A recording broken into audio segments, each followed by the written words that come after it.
Hello and welcome back to another update. As we cover the latest developments throughout the front line in the Russo-Ukrainian war, we start out with a weather update, which I usually don't do, but the reason for this is that the developments are very significant.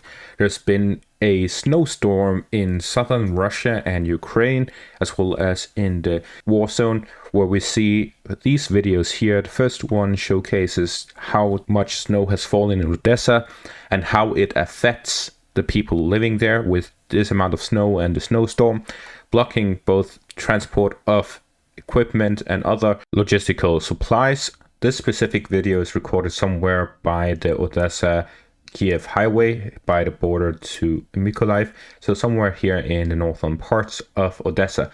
So with this, we see that there is going to be some supply issues between Odessa and Kiev, as well as between Odessa and the front line, as Odessa is the main hub for transport by sea.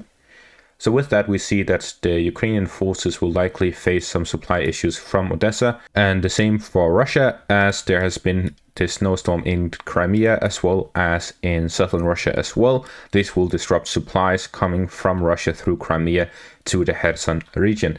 So with this, we see that both Russia and Ukraine will face supply difficulties, as we see in this video here, which shows the effects on Crimea with the storm that happened in the Black Sea, and as such we see that both will face difficulties with their logistics due to this weather development. And taking a quick look at the weather in three different parts of Ukraine currently undergoing fighting, we see that in the Zaporizhia region it is still way above the freezing point for the next coming days, with Friday, Saturday and Sunday all above the freezing point with a lot of rain. And then Monday, Tuesday, it becomes under the freezing point and it will become snow rather than rain.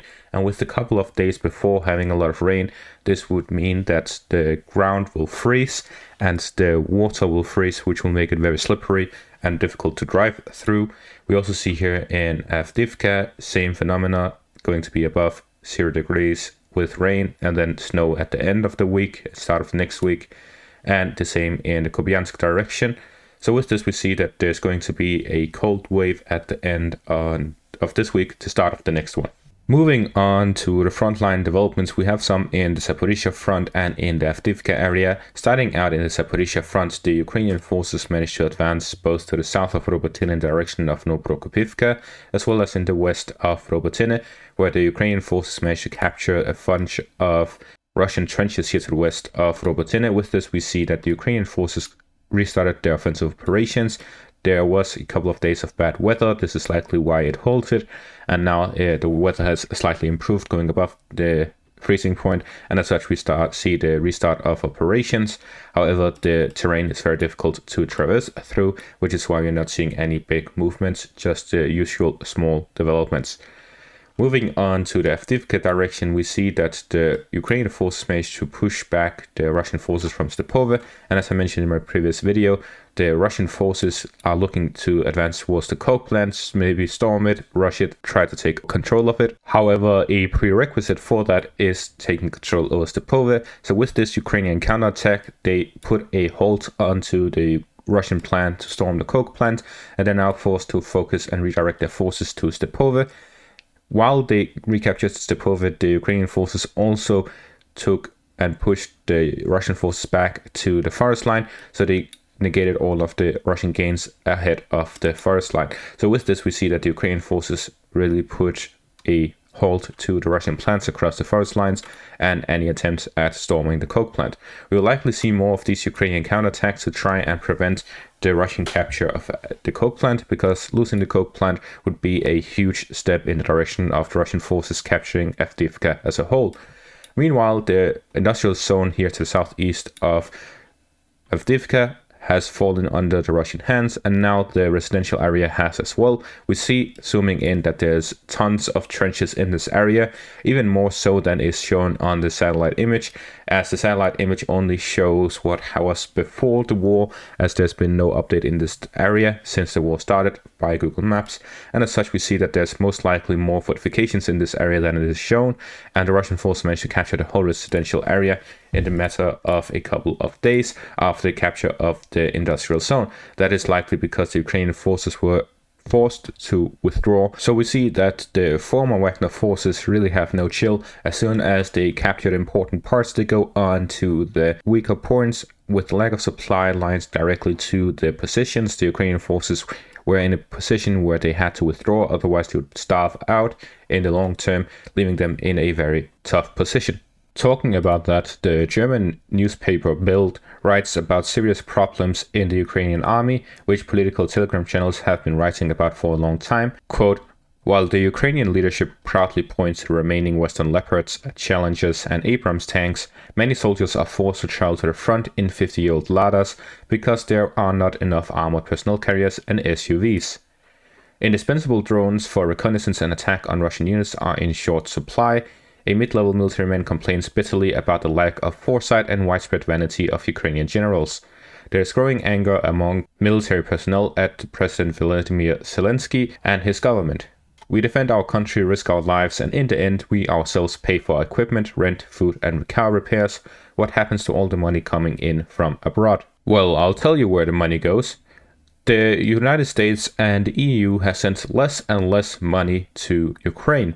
This is caused by the United States failing to yet pass the new budget, which includes aid for Ukraine. So far, there's only been passed temporary budgets without, and therefore the Ukrainians are not receiving any extra money from the United States since September of this year. So it's been almost 3 months without additional aid to Ukraine from the United States, which is by far the largest donor. The United States itself has sent enough aid to match all of the European Union combined, including their pledges. And what I mean by pledges is that the EU has pledged a lot, but hasn't really given that much. Germany has given half of what the EU has given. Italy, France, Spain, they have all pledged a lot, but not really given that much. The reason for this is that they do not have anything to give. What they're pledging is the money needed to buy things for Ukraine as they are produced. Germany is producing ammunition, France is producing ammunition, and as they produce it, they send it to Ukraine. However, the production is slow and not adequate enough.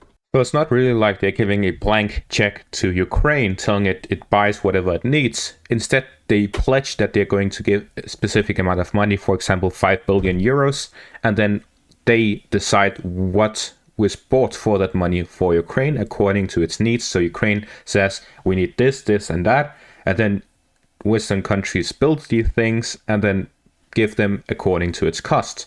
However, due to the severe, significant amount of ammunition needed for this conflict and the amount of equipment needed for this conflict, that way outweighs the production of all of these things, especially since many third countries are not willing to take sides. Therefore, they are taking and selling these things for raised prices according to the demands, because the demands way outweigh the production. Therefore, the production can raise their prices according to the demand.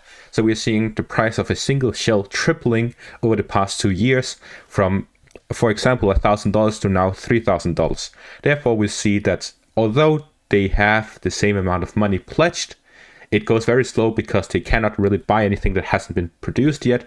And at the same time, when it's produced, it costs 3 times the amount. So if France sent 3 billion euros last year, they would have to send 9 billion euros just to make up for what they bought last year.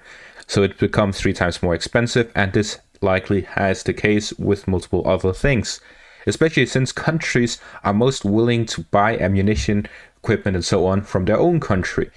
Because like the United States is doing, they send $60-70 billion to Ukraine, but in the end, all the equipment they buy with that money is from their own country, so the money never leaves the country. It just goes into the military-industrial complex instead of Ukraine.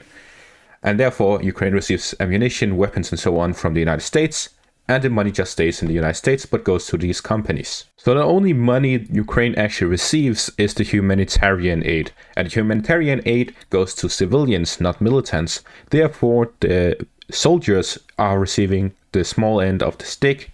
They do not receive enough compensation to pay for all of the things that they need to pay for with the raised prices, and they have to cover their own expenses at the front line because all that is paid for is the equipment.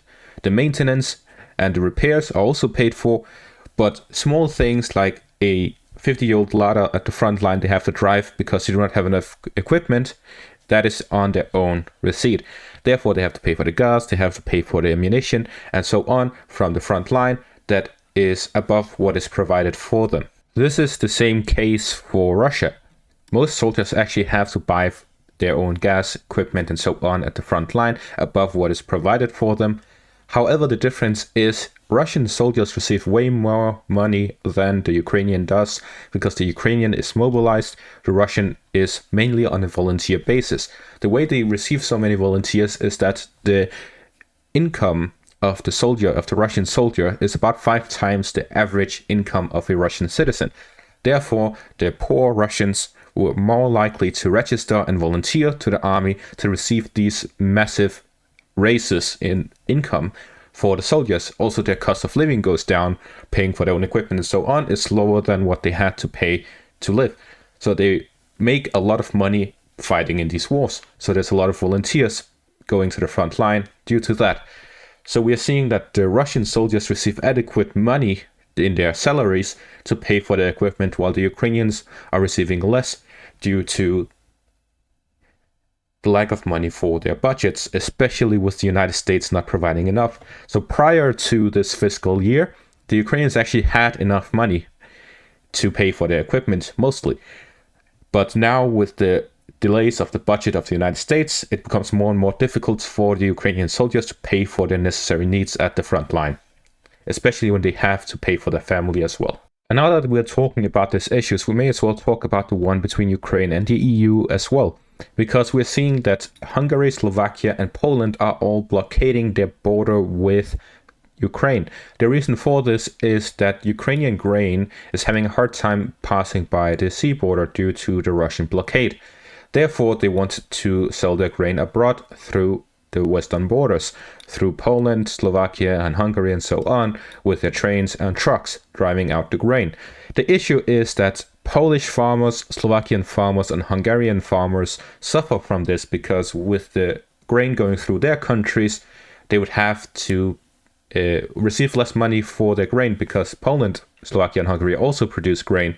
And if Ukrainian grain is sold from their countries, from their ports, then the grain of these countries also decrease in price due to the amount of grain coming from there.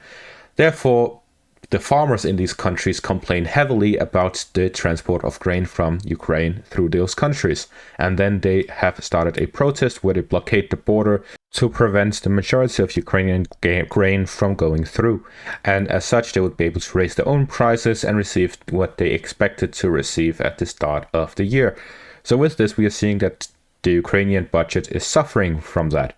So we're seeing that the Ukrainian budget is suffering from a multitude of reasons, and the Western countries are essentially turning their back on them because no Western country is stopping the protest here by Hungary, Slovakia, and Poland, and the United States is still undecided on their fiscal budget.